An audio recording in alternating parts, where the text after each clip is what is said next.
সুপ্রিয় দর্শক, আমি মুস্তফা দানিশ স্বাগত জানাচ্ছি সম্পাদকীয়তে। আজকের আলোচনার বিষয় পর্যটনে উদ্যোগের অভাব। আর এ নিয়ে আলোচনার জন্য আমাদের স্টুডিওতে উপস্থিত আছেন প্রথমেই Parvez Ahmed Chowdhury, marketing and communication, Bangladesh পর্যটন কর্পোরেশন। মাঝখানে আছেন কাজী ওয়াহিদুল আলম, ভ্রমণ বিষয়ক বিশেষজ্ঞ, এবং ওই প্রান্তে আছেন আবু সুফিয়ান, সম্পাদক ভ্রমণ। তবে আলোচনা শুরুর আগেই চলুন দেখে নিই এখনকার প্রধান সংবাদগুলো। দল ছাড়লেন বিএনপির ভাইস চেয়ারম্যান শমশের মবিন, অপূরণীয় ক্ষতি মন্তব্য দলীয় নেতাদের। মুক্তিযুদ্ধের চেতনায় বিশ্বাসীরা বেরিয়ে আসবেন, আশা আওয়ামী লীগের। তাবেলা হত্যাকাণ্ডের সন্দেহভাজন বিএনপি নেতা সাবেক কমিশনার কাইয়ুম লন্ডনে। তদন্ত শেষে হত্যার মদতদাতার তথ্য প্রকাশ করা হবে বললেন স্বরাষ্ট্রমন্ত্রী। হোসেনি দালানে হামলায় আহত আরও একজনের মৃত্যু।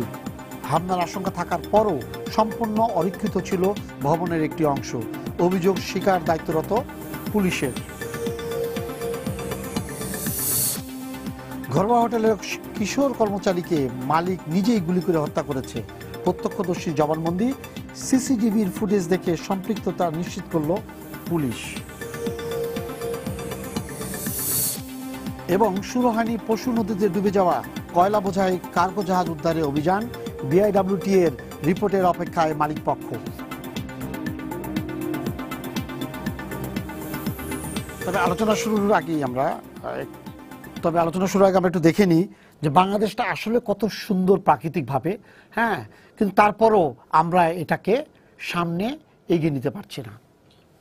আপনি পর্যটন কর্পোরেশনের কর্মকর্তা হিসেবে আপনি কি মনে করেন যে আমরা সঠিকভাবে আমাদের দেশের দর্শনীয় স্থানগুলো, পর্যটন কেন্দ্রগুলোকে সঠিকভাবে বিদেশিদের কাছে উপস্থাপন করতে পারছি?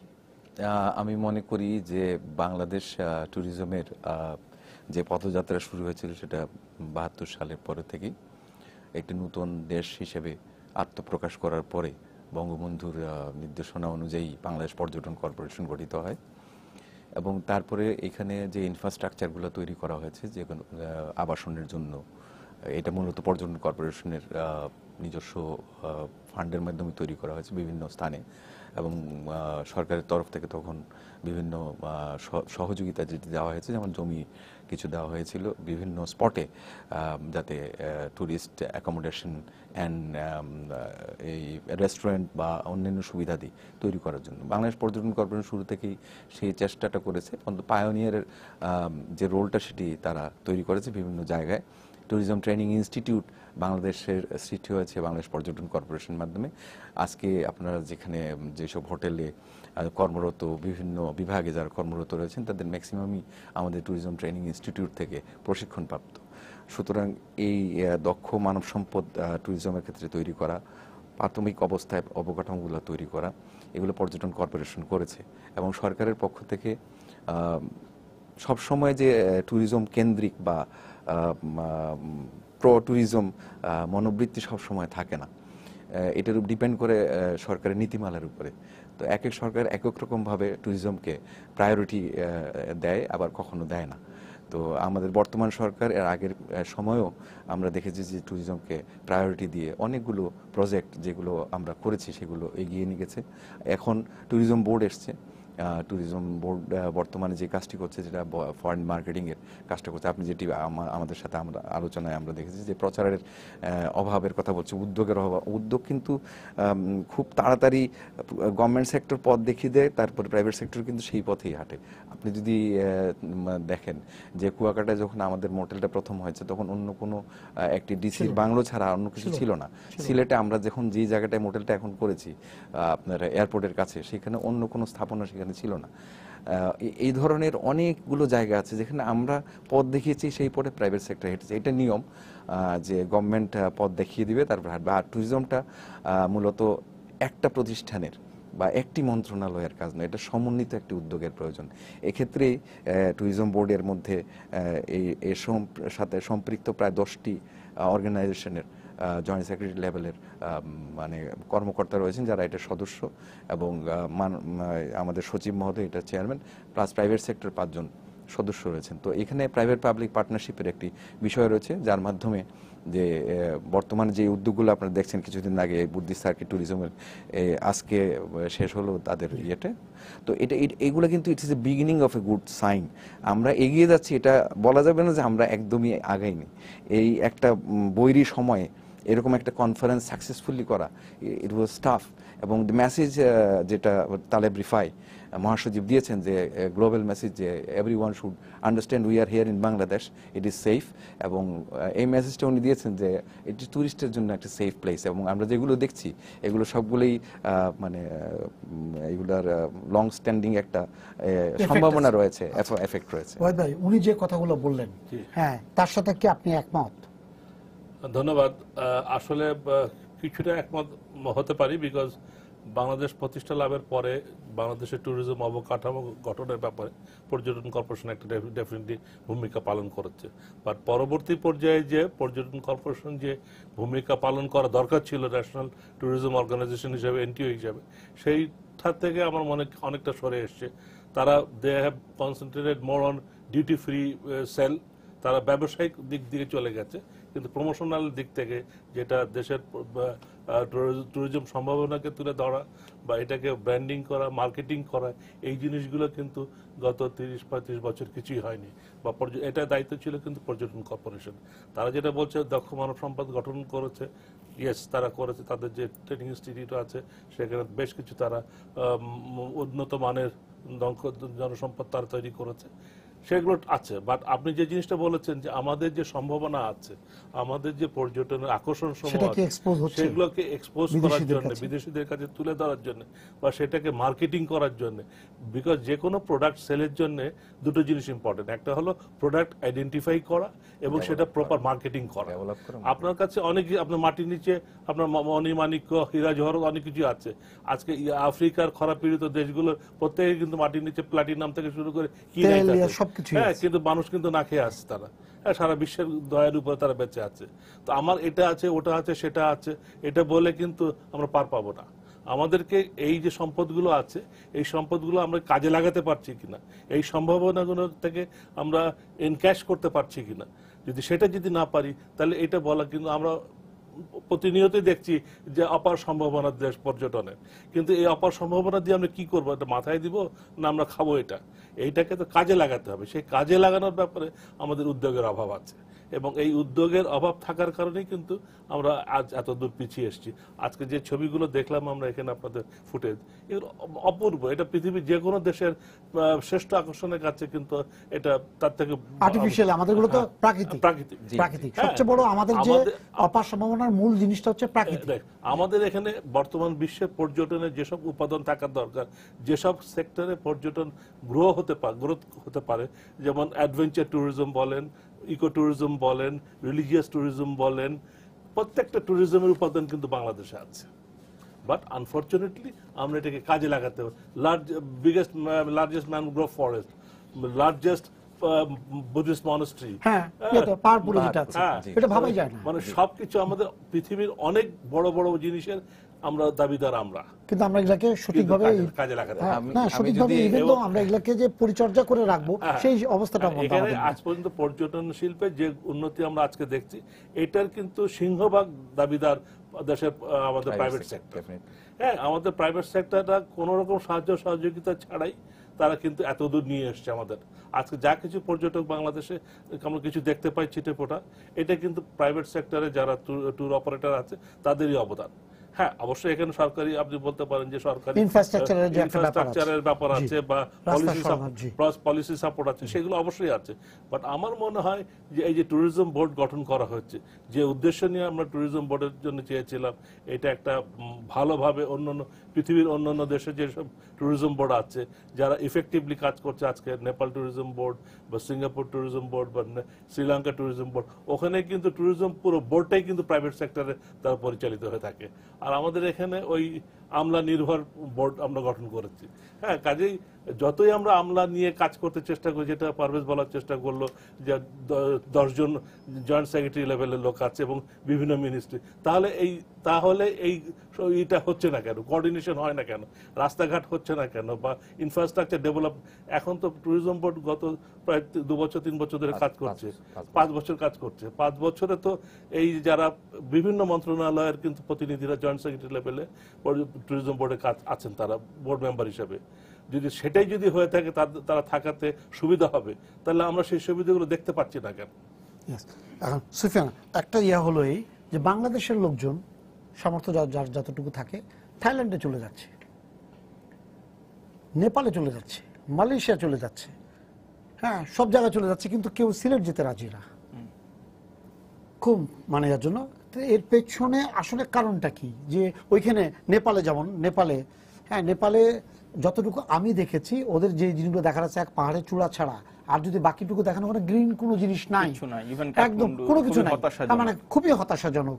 আপনি বান্দরবনকে যদি তুলনা করেন, বান্দরবন নেপালের থেকে 100 গুণ বেটার জায়গা। আপনার কি মনে হয়? হ্যাঁ, এটা বলবার আগে আমি একটু প্রেক্ষাপটটা বলি যে বাংলাদেশে প্রথমবারের মতো ট্যুরিজম ইয়ার ঘোষণা করা হয়েছে আগামী বছরকে। এটা আমার কাছে মনে হয় যে বাংলাদেশের স্বাধীনতার ইতিহাসে ইটস এ পেনাল্টি শট।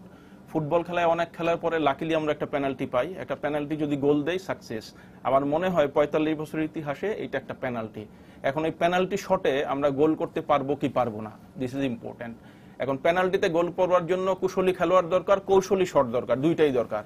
এখন এই দুইটা আমাদের যারা ট্যুরিজম নিয়ে কাজ করেন সরকারি পর্যায়ে ওনাদের আছে কিনা, আর হয়তো আছে থাকলে অ্যাকশনে যেতে পারছেন কিনা তারা, এটা একটা বিষয়। সেকেন্ড হচ্ছে যে ট্যুরিজমকে এখন বলা হয় যে পৃথিবীর একক বৃহত্তম শিল্প, এবং ট্যুরিজমের সঙ্গে 109টা শিল্প সরাসরিভাবে যুক্ত। একটা ট্যুরিস্ট যখন আসেন তিনি বাসের টিকিট কেটেন, তিনি হোটেলে থাকেন, খাবার খান, চাদর ব্যবহার করেন, সাবান শ্যাম্পু ব্যবহার করেন, তারপরে ঘোরাঘুরি করেন, গিফট কিনেন, অনেক কিছু কিনেন, অনেক শিল্পকে তিনি ডিরেক্টলি ফিট করেন, সাবান টুথপেস্ট ব্যবহার করেন, স্যান্ডেল কিনেন, ফিট করেন, এভরিথিং। 109টা পণ্যকে বা ইন্ডাস্ট্রিকে এটা ডিরেক্টলি ফিট করে। This is very important tourism শিল্প। তো এটাকে আমাদের গুরুত্ব দিতে হবে। থার্ড হচ্ছে যে ওয়ার্ল্ডে গত বছর আপনার ইউএনডব্লিউটির হিসাবে যে 1.1 বিলিয়ন টুরিস্ট ছিল world wide, 1.1 billion international tourist, এবং ওদের স্ট্যাটিস্টিক্সই বলতেছে যে লোকাল টুরিস্ট হচ্ছে ইন্টারন্যাশনাল টুরিস্টের 7 গুণ বেশি, এবং লোকাল টুরিস্টের কাছ থেকে ইনকাম আসে ইন্টারন্যাশনাল টুরিস্টের তুলনায় 10 গুণ বেশি। তাহলে আমরা, আপনি যে ট্যুরিজম ইয়ার ঘোষণায় শুধু একটা কথাই বলতেছে যে আপনার ঠিক আছে বিদেশ থেকে আমরা এত লোক আনবো, এটা বিদেশ থেকে লোক সহজে আসবে না, এটা খুব ইম্পর্টেন্ট। দেশের লোক সব চলে যাচ্ছে বিদেশে। আমি এই কথাটাই বলতে চাচ্ছিলাম যে দেশের লোককে গুরুত্ব দিতে হবে। দেশের ট্যুরিজম হচ্ছে ইন্টারন্যাশনাল ট্যুরিজমের 7 গুণ বেশি, ইনকাম 10 গুণ বেশি। এই লোকগুলো মালয়েশিয়া যাচ্ছে, থাইল্যান্ড যাচ্ছে, ইন্ডিয়া যাচ্ছে, ইভেন ইন্ডিয়াতে বছরে গভর্নমেন্টের হিসাবে 1.some মিলিয়ন পিপল যাচ্ছে। তো কত টাকা তারা এখানে খরচ করতেছে, যদি এখানে তার কিছু অংশ করে অনেক অনেক অর্থনীতিতে একটা বিরাট চেঞ্জ হয়। এবং ট্যুরিজমটা যদি শুধু ফ্লারিশ করে বাংলাদেশে, ইন্টারনাল ট্যুরিজমটা, এই যে সরকার বলে যে আমরা ঘরে ঘরে চাকরি দিব, একটা কথা তারা বলছে, এটা তো ঘরে ঘরে চাকরি দেওয়া সম্ভব, কারণ আজকের এই বিরূপ পৃথিবীতে অনলি ট্যুরিজম প্রতি 2.5 সেকেন্ডে একটা চাকরির সৃষ্টি করতেছে ওয়ার্ল্ড ওয়াইড। এটা ইউএনডব্লিউটিও প্রতি 2.5 সেকেন্ডে একটা কর্মসংস্থান হচ্ছে। It's a big matter. তো আমাদের ট্যুরিজম তো আরো বেশি পারবে, 16 কোটি দেশের লোক, তাহলে কেন এটা হচ্ছে না? এটা না হওয়ার পেছনের কারণ কি, এটা একটু দেখতে হবে। না হওয়ার পেছনে কিছু কারণ ওয়াহিদ ভাই বললেন, এটা ট্রু।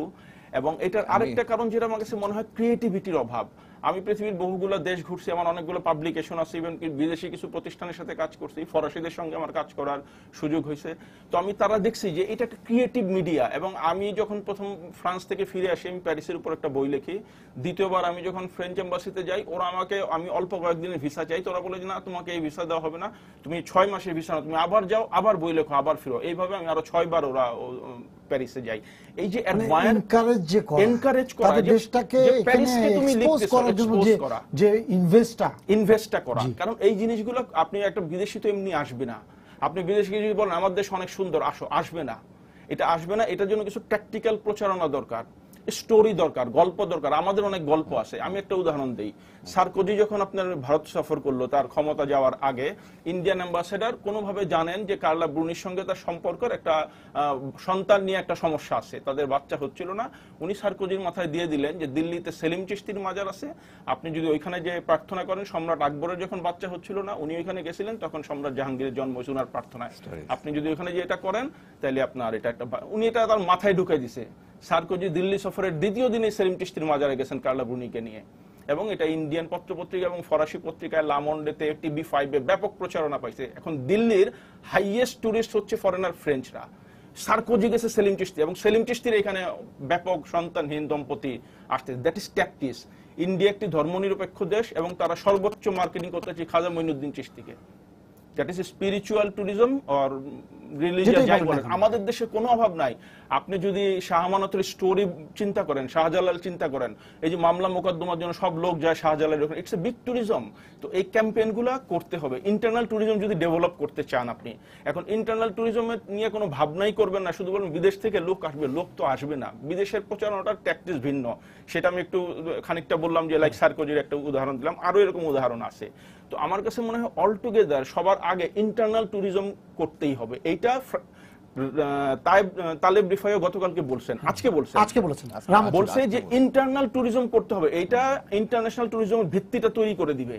সুতরাং এট এনি হাউ আমাদের ট্যুরিজম বর্ষে ইন্টারনাল ট্যুরিজমকে এটাকে উৎসাহিত না করলে ফ্লারিশ হবে না। এবং এত সুন্দর বাংলাদেশ, এত অপূর্ব বাংলাদেশ, আমি প্রত্যেকবার, আমি 2001 থেকে অনেকবার বিদেশে গেছি, আমি প্রত্যেকবার ফিরে এসে এবং ভাবি ভ্রমণ করব, আমি ডিক্লারেশন নিয়ে রেখেছি, অনেক উত্তেজনা নিয়ে শুরু করি আর কি। এত সুন্দর দেশ হয় না কেন? হয় না, বাধা বিঘ্ন হয় না। তো লাস্ট ইয়ার আমি সিডনি থেকে ফিরে এসে আমি ভাটিয়ারিতে দেখতে গেলাম। আমি দেখে এত আমার হাহাকার লাগছে যে এটা তো সিডনির চেয়ে অনেক সুন্দর, এটা কেন হবে না? আমি অনেক ডিটারমিনেশন নিয়ে, ঠিক আছে যত বাধা আসুক কি আসুক, এটা এবার আমি করব। তো আমি সচিব সাহেবের সঙ্গে দেখা করলাম পর্যটন কর্পোরেশনের। তো উনি আমার সঙ্গে কথা বলেন, আগে পরিচয় ছিল না, উনিও উজ্জীবিত হলেন, আমাকে উৎসাহিত করেন আপনি যদি এরকম একটা জিনিস করেন তো ভালো হবে। উনি আমাকে বেশ উৎসাহিত করলেন। তো আমি অনেক রকম বাধা, পত্রিকা তো অনেক ডিফিকাল্ট এখানে এখন, তারপরে খরচ টরচের ব্যাপারে এই ধরনের পত্রিকায় বিজ্ঞাপন থাকে না। তো আমি সমস্ত বাধা বিঘ্ন ত্যাগ করে যে বাংলাদেশকে আমি তুলবো, প্রমোট করব, এই যে একটা তীব্র আকাঙ্ক্ষা থেকে অনেক ফাইট করে, অনেক স্ট্রাগল করে আমরা এই কাগজটা করি, নিয়মিত এখন করি। এটা আল্লাহর রহমতে এখন ভালো। এবং বাংলাদেশ যে কত বিউটিফুল, এটা আমি ভাষায় প্রকাশ করতে, আমি মালয়েশিয়াতে দেখছি, ওরা বলে আমরা ওয়ার্ল্ডের 12 বিউটিফুল কান্ট্রি, ওরা বলে ম্যাক্সিমাম হচ্ছে ধরেন ম্যানমেড, যদিও অনেক সুন্দর, কিন্তু বাংলাদেশের ন্যাচারাল বিউটি এত সুন্দর। আমি যদি বিচের কথা বলি, পৃথিবীতে আমি আটলান্টিক থেকে নিয়ে প্রশান্ত এবং ভূমধ্যসাগর, তাসমানিয়া অনেক সি বিচে গেছি। কক্সবাজারের সামনে কোনো বিচ কিছু না, সব জায়গায় জাল টাল দেওয়া, নেট দেওয়া, বলে শার্ক আছে, জেলিফিশ আছে, খালি পায়ে যাও না, ওই করো না, সেই করো না, ইনজেকশন আছে, অমুক আছে। কিন্তু আমাদের স্লবি বিচ এত সেফ, এত ফাইন, এত সুন্দর, কেন এটার ক্যাম্পেইন নাই? এটার উপর তো কোনো পৃথিবীতে বিচই হইতে পারে না। ফোন আছে, তারপরে আমি ওনার কাছে আসবো এই বিষয়টা নিয়ে। দর্শক আপনার পরিচয় দিয়ে প্রশ্ন করুন। হ্যালো, জি, হ্যাঁ, আমি গাজীপুর থেকে প্রশ্ন করছি। কিছুদিন আগে রাঙামাটির যে 3টা পর্যটন অপহৃত হয়ে গেছে, যে বান্দরবনে যে আমাদের নিরাপত্তার কি অবস্থা, এই সম্বন্ধে আমি একটু জানতে চাচ্ছি কি করণীয়, যে বান্দরবনে পর্যটকদের কোনো নিরাপত্তা ব্যবস্থা নাই। এছাড়া গাজীপুরে আমরা এই যে কক্সবাজারে রাত্রে ঘুরতে গেলে রাত্রিবেলা আমাদের কোথাও কিন্তু, ঠিক আছে, আপনার কথাটা বুঝতে পেরেছি। উনি একটা প্রশ্ন করেছেন, প্রশ্নটা এরকম যে নিরাপত্তা, যে ট্যুরিস্টদের নিরাপত্তা দিতে মানে পর্যটন কর্পোরেশন কি করছে? আমাদের সরকার, পর্যটন কর্পোরেশন আসলে সরকারি বিভিন্ন সময়ে এই উদ্যোগটা মূলত সরকারের, আমরা একটা পার্টে কাজ করি। এখন তো আমরা ইনফ্যাক্ট ট্যুরিজম বোর্ড হওয়ার পরে we are in fact working as a service provider. Wahid ভাই যেটা বলছিলেন যে পর্যটন কর্পোরেশন করতে পারে, পর্যটন কর্পোরেশন সবাই হয়তো জানে না, it is a self financed organisation. আমরা কিন্তু নিজের আয়ে চলি। তো আমাদের নিজের আয় করতে হলে তো আমাকে আয় করে বাড়তি যে ইয়েটা হবে সেটা আমার মার্কেটিংকে ব্যয় করতে হবে। কিন্তু এখন আমি বলছি না, এটা এডিপিতে ক্ষুদ্র আকারে, কিন্তু যেটা আমাদেরকে 40 বছরে আমরা পাইনি, ইনফ্যাক্ট এখন ট্যুরিজম বোর্ড কিন্তু পাচ্ছে। এটা আমাদের যে দোষ এটা কিন্তু না, আমরা আমাদের নিজস্ব ইনকামে করার পরে যেটা সেই বলছে সেটা দিয়ে আমরা মার্কেটিং করেছি। ইট ওয়াজ লিমিটেড, ভেরি মাচ লিমিটেড। আরেকটা জিনিস হয়, তাহলে এই আনলিমিটেড এই বিদেশি পর্যটক এখন দেশি এখন পর্যটক এখন এখন হবে কি আসতেছে, করে? আমি আসতেছি একটু। তো ডোমেস্টিক ট্যুরিজমের কথা উনি বললেন। ডোমেস্টিক ট্যুরিস্ট কিন্তু main life line of the total Bangladesh as a destination. আমি যদি এখনো দেখি, আপনি দেখবেন যে এই গত 3 দিন বন্ধ ছিল বাংলাদেশের কোনো ইউনিটে, আমাদের তো নাই কোনো প্রাইভেট কোনো ইয়েতে একটা জায়গাও খালি ছিল না। তো এখনকার পর্যটক ইন্টারনাল ট্যুরিস্ট হচ্ছে প্রায় 80 লক্ষ, 50 থেকে 80 লক্ষ। খুব তাড়াতাড়ি জাম্প করেছে, 20 লক্ষতে 50, 50 থেকে 80 লক্ষ। একদম যে ডোমেস্টিক ট্যুরিস্টের মুভ করতেছে না, when না, you উনি see- কিন্তু তা বলেন। না না, আমি বলছি মানে শুধু বাইরের ডেস্টিনেশন যাচ্ছে তা না। তবে উনি আর কথাটা আমি স্বীকার করি যে আমাদের ইন্টারনাল ট্যুরিজমের উপর আমাদের জোর দেওয়া খুবই দরকার। কারণ আপনার যেখানে 80 লক্ষ আর সেখানে আমাদের 4.5 লাখ ট্যুরিস্ট আছে, সেখানে আমি 10 লক্ষকে উন্নীত করার জন্য we are driving very hard. আমার একটা প্রশ্ন আছে। আমাকে একজন আমাকে যে বলেছে যে আপনাদের কক্সবাজারে আমি অনেকদিন যাইনি, কক্সবাজারে একটা আপনাদের মোটেল আছে যেটা 4টা আছে আমাদের, 4টা, তো যেটা বিচের সাথে, বিচের মানে ইয়াতে, মানে এটা এত করুণ অবস্থা, অথচ ওই ব্যায়াম একটা ইয়ে করেছে এবং ওই পাশ দিয়ে বিরাট একটা লম্বা জায়গা আছে, ঝাউবন আছে। হ্যাঁ, তো আপনারা সবচেয়ে বেস্ট জায়গাটাকে কেন কাজে লাগাতে? আমি লাগাচ্ছি তো, আমি বলছি আপনাকে। এখন পিপিপির আন্ডারে হোটেল শৈবাল চলে যাচ্ছে 130 একর জমির উপরে। It will be an entertainment village. একটা সি ফেসিং আপনার ইয়ে থাকবে, ভিলাজ থাকবে, একটা ইন্টারনাল ওয়াটার ফ্রন্টের ভিলাজ থাকবে, 5 স্টার হোটেল থাকবে, সিনেপ্লেক্স থাকবে। It will B A total entertainment village হিসেবে এটাকে পিপিপির আন্ডারে যাচ্ছে। এটা খুব শীঘ্রই, হয়তো ফেব্রুয়ারি মার্চের মধ্যে এটা চলে যাবে। সরকারের একটা বিরাট একটা যারা ভ্রমণ পিপাসু তারা কি এটা জানে? মানে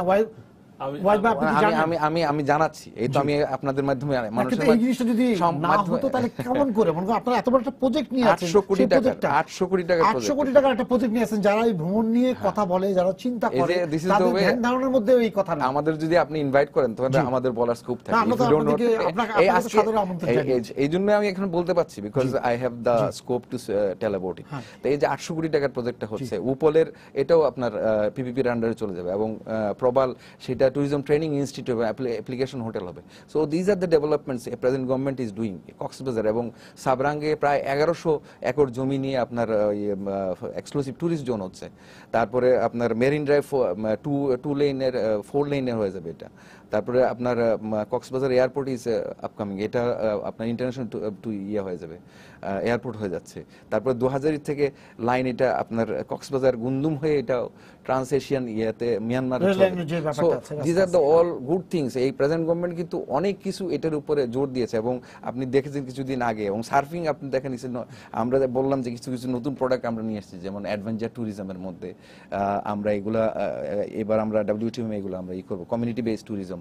তারপরে আমরা কুলিনারি ট্যুরিজম। শুধু আইকনিক ট্যুরিজম স্পট কিন্তু এখন আর মানুষকে টানে না, যেখানে এক্সপিরিয়েন্স আছে।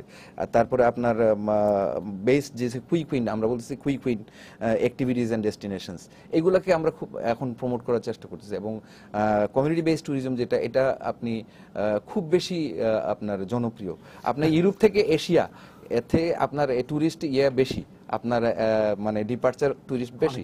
এবং এর মধ্যে 35% হচ্ছে আপনার ইয়াং ট্যুরিস্ট, এবং they are looking for a destination where they can interact with the people, stay with the people and মানে do activities with the people. এইগুলো এখানে আমার একটা প্রশ্ন আছে।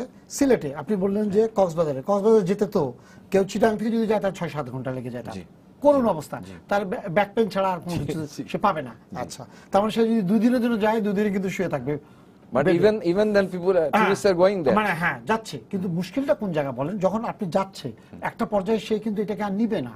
যেমন সিলেটে আপনার সিলেট পর্যন্ত ঠিক মতো চলে যেতে পারছে, বাসের রাস্তাটা ভালো, সিলেট পর্যন্ত, হ্যাঁ, তারপরে আপনার প্লেনের এরিয়াটা ভালো, হ্যাঁ, তারপরে হলো ট্রেনের এরিয়াটা ভালো, চমৎকার। সিলেট শহর পর্যন্ত ঠিক আছে। এরপরে আপনি বিছানাকান্দি বলেন, জাফলং বলেন, হ্যাঁ, রাতারগুল বলেন, হ্যাঁ, পাইথন বলেন, ওই জায়গায় কেউ যদি যায়, তার অভিজ্ঞতাটা যতটা সুন্দরে, তার থেকে বুঝছেন তার অভিজ্ঞতাটা খুব বেশি বাজে।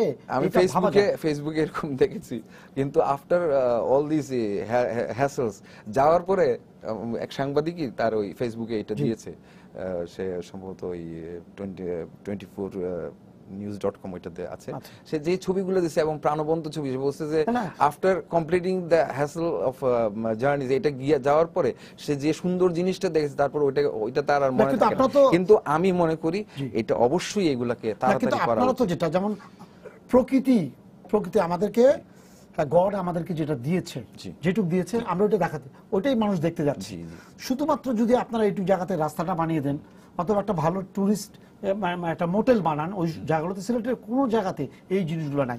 এর ফলে কি হয়, ওখানে লোক যেমন কোনো অকেশন আসলে সবার আগে কিন্তু মানুষ হযরত শাহজালালের মাজারে যায়, এবং ওইটা কেন্দ্রে কিন্তু একটা সাংঘাতিক আছে। ওইখানে যখন আসে তখন তাকে তখন ভাড়া নিতে হয় গাড়ি, ওই মাইক্রোবাস 2 মাইল দূরে নামাই দিয়ে তারপর তাকে রাস্তায় যেতে হয়। এমন সব রাস্তা ওখানে 2 কিলোমিটার 3 কিলোমিটার হাঁটতে হয়। যদি পাহাড় হয় তাহলে এটা মানুষ মেনে নেয়, কিন্তু পাহাড় না, খালি শুধুমাত্র অব্যবস্থাপনার কারণে, যোগাযোগের অব্যবস্থাপনার কারণে মানুষ বেরোতে পারে না। জি, এটা কিছুটা অবশ্যই সত্যি, এবং আর কিছুটা না, আমি সর্বাংশে সত্যি বলবো, কারণ কমিউনিকেশনস ভালো না হলে কোনো সময়ই আপনার ট্যুরিজম ফ্লারিশ করবে না। যেখানে আপনি বলছেন যে 14 ঘন্টা যদি লাগে, এরপরে tourist he will be she will be tired after the journey. এই জন্য আমরা ফরেন টুরিস্টদেরকে যদি আসে তাকে আমরা বাই ইয়ারে নেওয়ার চেষ্টা করি। এখন অবশ্য বেশ ফ্লাইট কক্সবাজারে আছে, সিলেটে অনেকগুলো ফ্লাইট আছে, এখন রেগুলার ফ্লাইট হচ্ছে। তো আমি মনে করি যে ডোমেস্টিক টুরিস্টের একদমই যাওয়ার মতো জায়গা বাংলাদেশে নাই না, এখন অনেক বেড়েছে।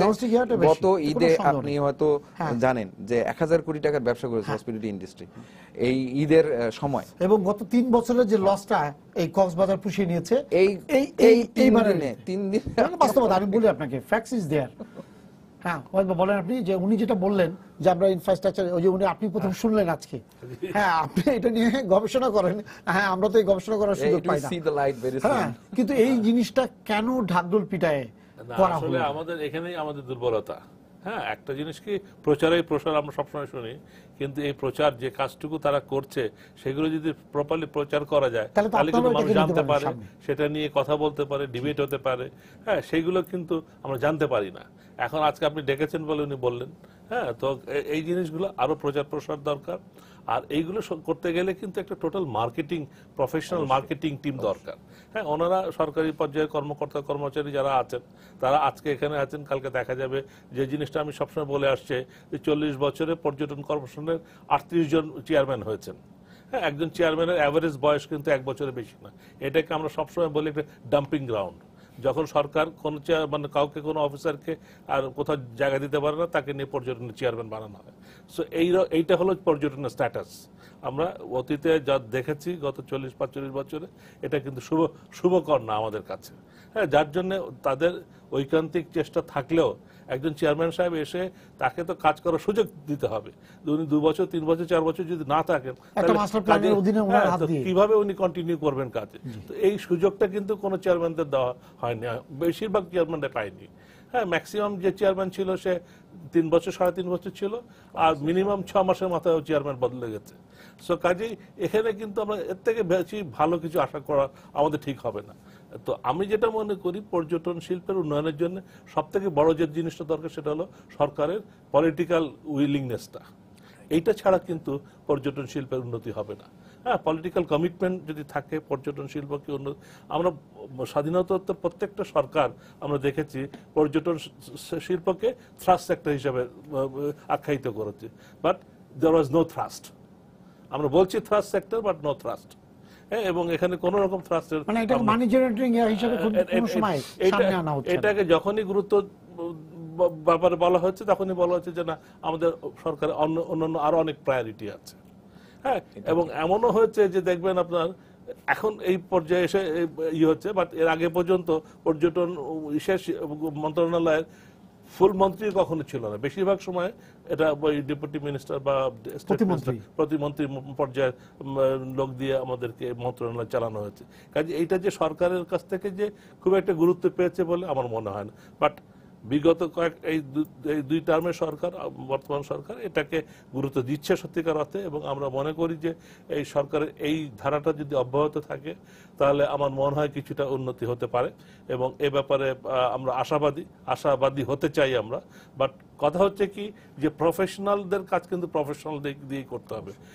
যারা সরকারি কর্মকর্তা কর্মচারী তারা পলিসি সাপোর্ট দিতে পারেন, বাট মার্কেটিং বা প্রমোশনের কাজ কিন্তু এটা প্রফেশনাল গ্রুপকে দিয়ে করতে হবে। এটা যারা প্রফেশনাল না তাদেরকে দিয়ে আপনি যদি ব্র্যান্ডিং করাতে চান বা আপনি প্রমোশনাল অ্যাক্টিভিটিস করাতে চান, এটা কিন্তু কখনো কাজ করবে না। হ্যাঁ, আপনি কাজে এইগুলোকে এটার জন্য আমাদেরকে প্রফেশনাল কনসালটেন্ট নিয়ে করতে হবে যারা ইন্টারন্যাশনাল মার্কেটিং সম্বন্ধে জ্ঞান রাখেন, এবং তারা আমাদের কান্ট্রি ব্র্যান্ডিংয়ে আজকে দেখেন মালয়েশিয়ার একটা ছোট্ট ওই যে theme song Malaysia truly Asia, সারা বিশ্বে এই দুটো কথা কিন্তু সবার মুখে মুখে চলছে। এইরকম কিছু আইকনিক ওয়ার্ড আমাদের কিছু বার করতে হবে, স্লোগান বের করতে। আমরা বলছি কি আমাদের কান্ট্রি ব্র্যান্ডিং কি বিউটিফুল বাংলাদেশ। আজকে বিউটিফুল বাংলাদেশ পৃথিবীর সব মানুষই কিন্তু তার নিজের দেশকে বিউটিফুল বলে। কাজে বিউটিফুল কিন্তু কোনো অ্যাডজেক্টিভ হতে পারে না। হ্যাঁ, বিকজ আমার দেশ আমার কাছে যেমন বিউটিফুল, আজকে ইভেন আফগানিস্তানের একজন সিটিজেন সেও তার দেশকে বিউটিফুল বলেই জানে আর কি। সো কাজে এইটা দিয়ে কিন্তু আপনি আইডেন্টিফাই করতে পারবেন না বাংলাদেশের ক্যারেক্টারিস্টিক্স। হ্যাঁ, বাংলাদেশের মানুষের যে জিনিসটা সেই জিনিসটা কিন্তু এটা প্রতিফলিত হচ্ছে না আর কি। সো কাজে এইটা কোনটা করলে ভালো হবে, কোনটা দিয়ে আমরা সামনে এগিয়ে যেতে পারবো, আমাদের দেশকে পরিচয় করে দিতে পারবো, এইগুলো করার জন্য আমাদেরকে সত্যিকার অর্থে যারা এই নিয়ে কাজ করে বিশ্বে যারা ব্র্যান্ডিং অর্গানাইজেশনগুলো আছে তাদের হেল্প নেওয়া উচিত। আমার মনে হয় শর্ট টার্মে তাদের কাছ থেকে যদি আমরা হেল্প নিই তাহলে আমাদের কান্ট্রিকে আমরা অনেক বেশি দূর এগিয়ে নিয়ে যেতে পারবো। সুমন ভাই, আমার একটা সেটা হচ্ছে ভ্রমণ বা পর্যটন বলেন, কেন্দ্র বলেন, কি কি সুযোগ সুবিধা আমাদের অভাব আছে বা আমাদের কি কি সুযোগ সুবিধা মানে যে জিনিসগুলো আসলে পৃথিবীর সব দেশে আছে আমাদের দেশে নাই। তবে একটা ফোন আছে, ফোনটা একটু দর্শকের কথাটা শুনে নিই। দর্শক, আপনার পরিচয় দিয়ে প্রশ্ন করুন। জি, আমি মুস্তাফিজ বলছিলাম, মুস্তাফিজুর রহমান, ঢাকা থেকে। জি আচ্ছা, আমি যে প্রশ্ন করতে চাচ্ছি, বাংলাদেশ পর্যটন শিল্প বোর্ড যেটা বললো কিছুক্ষণ আগে, জি, কিন্তু এটার সাথে বাংলাদেশ প্রত্নতত্ত্ব অধিদপ্তর অর্থাৎ আমাদের ইন্টারনাল যে সমস্ত জায়গাগুলো আছে, জমিদার বাড়িগুলো, আমাদের পুরনো ঐতিহ্যগুলো, এই জায়গাটার সাথে কিন্তু একটা প্রচন্ড রকম সমন্বয়হীনতা আছে। তার কারণটা হচ্ছে আমরা সেখানে প্রত্নতত্ত্ব অধিদপ্তর তাদের দায়িত্ব এবং কর্তব্য হচ্ছে ওই জায়গাগুলোকে পর্যটন স্পট বানানো, আমাদের যে সমস্ত পুরনো ঐতিহ্যগুলো আছে। তো এরকম অনেক কিন্তু জায়গা আছে বাংলাদেশে যেগুলো আসলে অরক্ষিত, কোনো ধরনের যত্ন ছাড়া সেগুলো আস্তে আস্তে বিলীন হয়ে যাচ্ছে বা নষ্ট হয়ে যাচ্ছে। তো আমার মনে হয় যে বাংলাদেশ সরকার এই জায়গাটায় একটা মানে গুরুত্বপূর্ণ ভূমিকা রাখতে পারে। অন্তত আমাদের ইন্টারনাল যারা আমরা ভিজিটর আছি, হয়তো 1-2 দিন সময় পেলে আমরা একটু বেরিয়ে আসতে চাই। ঠিক আছে, আপনার ধন্যবাদ। এই প্রশ্নের উত্তর আপনার কাছে আসবো। তার আগে আমি যেটা জানতে চাচ্ছিলাম যে আমাদের ভ্রমণ এরিয়াতে বা পর্যটন কেন্দ্র এরিয়াতে কি কি অভাব। আচ্ছা, তো সেটা বলবার আগে আমি ওয়াহিদ ভাইয়ের সঙ্গে একটু যোগ করি যে উনি বললেন যে আমাদের প্রচারণার একটা বিষয় আছে এবং খুবই ইন্টারেস্টিং একটা বিষয়। আমি গত 30 বছরের সমস্ত সরকার এবং রাষ্ট্রপ্রধানের আপনার বক্তৃতা পড়ার চেষ্টা করছি যে পর্যটন নিয়ে ওনারা কি বলেন, এবং ইন্টারেস্টিংলি যে ওনাদের কোনো বিষয়ে একমত যদি নাও হয়, কিন্তু একটি বিষয়ে সব সরকার প্রধানের মত এক, বক্তৃতাও এক, আপনি পড়লে অবাক হবেন, কিন্তু তারপরেও এই ক্ষেত্রে কোনো ডেভেলপমেন্ট হয় নাই। ওয়াহিদ ভাই এটা বললেন, এটা খুব সিগনিফিকেন্ট একটা।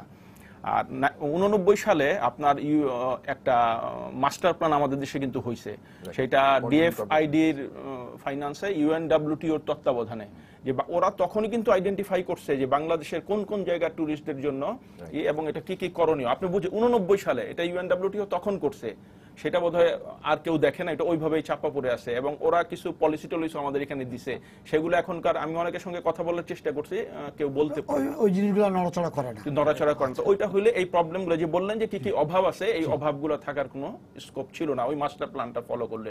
ইভেন এখনো জাস্ট ওইটাকে যদি আপডেট করে, এবং ওর জন্য ওরা বলছিল 640 কোটি টাকা লাগবে, যে পুরো বাংলাদেশ তেলে টুরিস্টের জন্য একটা পারফেক্ট কান্ট্রি তৈরি হয়ে যাবে। 89-তে এটা বলছিল, তো এখন তো সুযোগ আরো বেশি।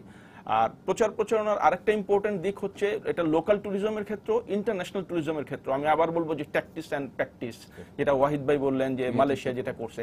আমরা যে শ্রীলঙ্কা থেকে খুব অনেক কিছু আছে, অনেক কিছু তো নাই। আর নেপাল ভুটানে কি অনেক কিছু আছে? অনেক কিছু তো নাই, কিন্তু ওদের ট্যাকটিস আছে। লাইক ওরা ধরেন সামান্থা ফক্সকে দিয়ে প্রোগ্রাম করাচ্ছে, ক্যারেলকে দিয়ে প্রোগ্রাম করাচ্ছে। শ্রীলঙ্কা কেন এত পপুলার? আপনি যদি টিএলসি খোলেন বা এই খোলেন, ক্যারলের ফুডের প্রোগ্রাম সারাক্ষণ দেখবেন শ্রীলঙ্কার কোথায় কোথায় চলে যাচ্ছে। এই ট্যাকটিস আর প্র্যাকটিসটা করতে হবে এখানে। এটা করলে কি হয়, আমাদের দেশের মানুষের একটা আপনার ব্যাপার আছে যে আপনি ধরুন বিদেশ প্রীতি, যদি এটা মেড ইন জাপান হয় লাইক করে, মেড ইন চায়না হয় লাইক করে, দেশের জিনিস যদি ভালো হয় ওটা লাইক করবে না। সুতরাং যেমন ধরুন মুন্সিগঞ্জে হয় মূলা, বলে চাইনিজ মূলা, রামপালে হয় কলা, বলে বিদেশি কলা। একটু বিদেশ প্রীতি আছে, সাইকোলজি। কারণ পর্যটনের ক্ষেত্রে আপনাকে এই ট্যাকটিস বা কৌশল, যে কথাটা আমি আগে বললাম, কুশলী খেলোয়াড় হইতে হবে, কৌশলী প্রয়োগ করতে হবে। কারণ নানান ইভেন্ট চেঞ্জ হচ্ছে পৃথিবীতে, ওর সঙ্গে সঙ্গে আপনাকে কৌশল বদল করতে হবে। পর্যটনের সঙ্গে যারা কাজ করেন, বিশেষ করে সরকারি পর্যায়ে পলিসি মেকিং এ, তাদেরকে এই কৌশলের প্লে গুলো জানতে হবে। এটাই যে কুশলীও হইতে হবে, কৌশলী হইতে হবে, আদারওয়াইজ এই সমস্যা যাবে না। এটা একটা সবচেয়ে বড় অভাব। এই অভাবটা যদি পূরণ হয়, আমরা যেটা বললাম অবকাঠামোর সমস্যা, এই সমস্যা, এগুলো কিন্তু পৃথিবীর বহু দেশে আছে। আফ্রিকাতে অনেক কিছু নাই, ওরা কি বলে যে আমাদের কালচার আসো দেখো। অনেক কষ্ট এখানে থাকা, সমানে ফরেনার। আমি দেখছি, আমি বিদেশ ভ্রমণে দেখছি, অক্টোবর থেকে জানুয়ারি পর্যন্ত পশ্চিমারা পাগল হয়ে থাকে আমরা কোথায় যাব, আফ্রিকাতে। আরে কেন আফ্রিকাতে? এই দেশে কেন আসবে না? যায়, অনেক কষ্ট, বিশাল কষ্ট এখানে।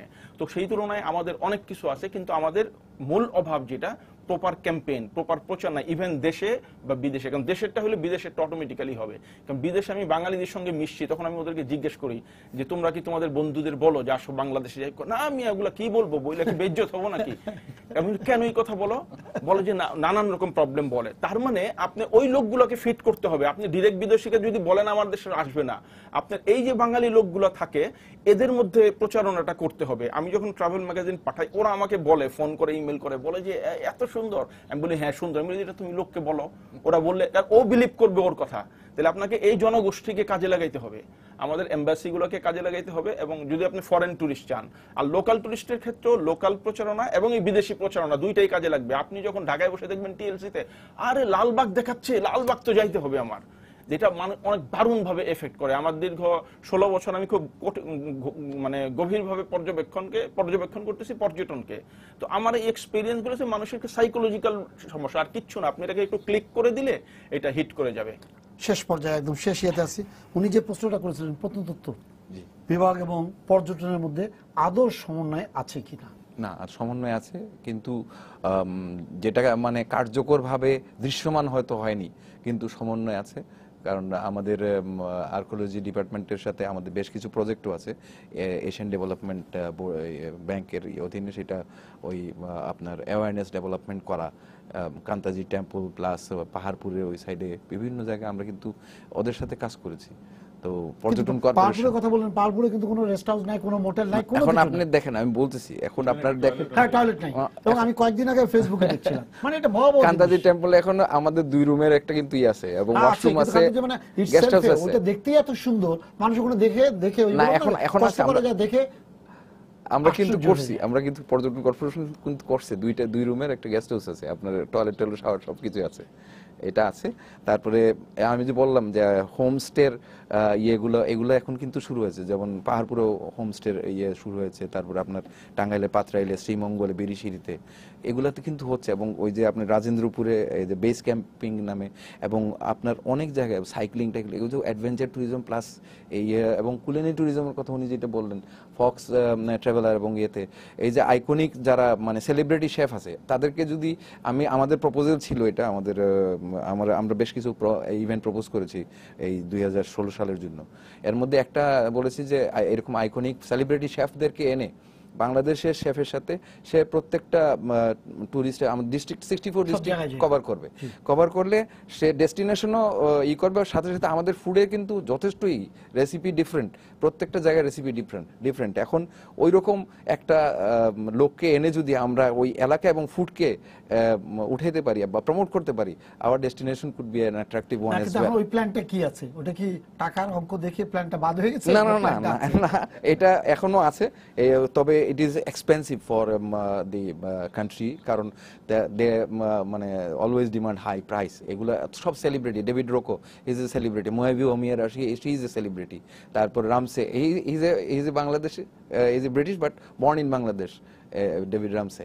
তো এরকম যাদেরকে আনলে, আমাদের এখানে টনি খান আছে, কেকা ফেরদৌসি আছে, ওনাদেরকে দিয়ে এই ট্যুরগুলো যদি কুলিনারি ট্যুরগুলো করা যায় এবং ডেস্টিনেশনকে প্লাস আপনার খাবারকেই আপনি প্রমোট করতে পারেন, তাহলে it could B a different scenario. আমাদের সময় কিন্তু শেষ হয়ে গেছে। তাই হ্যাঁ, স্টুডিওতে আসার জন্য ধন্যবাদ। এবং আমি আশা করি ওয়াহিদ ভাই যেটা বললেন, সুফিয়ান যেটা বললেন, এবং আপনি যেটা প্ল্যান নিয়ে বসে আছেন, প্ল্যানটা কার্যকর হবে। ছোট্ট একটা জিনিস আমি বলি যে উনি বলেছেন যে প্রমোশনের দিক থেকে আপনি যদি দেখেন, আপনার বিউটিফুল বাংলাদেশ, আপনার স্কুল অফ লাইফ, এবং পরে ল্যান্ড অফ স্টোরিজ আপনার ডায়মন্ড অ্যাওয়ার্ড পেয়েছে আইটিভিতে। আপনি প্রচারণায় এগুলো কিন্তু ছোট ছোট but it is coming up, প্রচারণা ওইভাবে হয়নি। আপনাদেরকে ধন্যবাদ স্টুডিওতে আসার জন্য। সবাইকে শুভেচ্ছা জানিয়ে শেষ করছি আজকের সম্পাদকীয়। আগামীকাল আবারও দেখা হবে রাত 10টায়। দেখার আমন্ত্রণ রইল। শুভরাত্রি।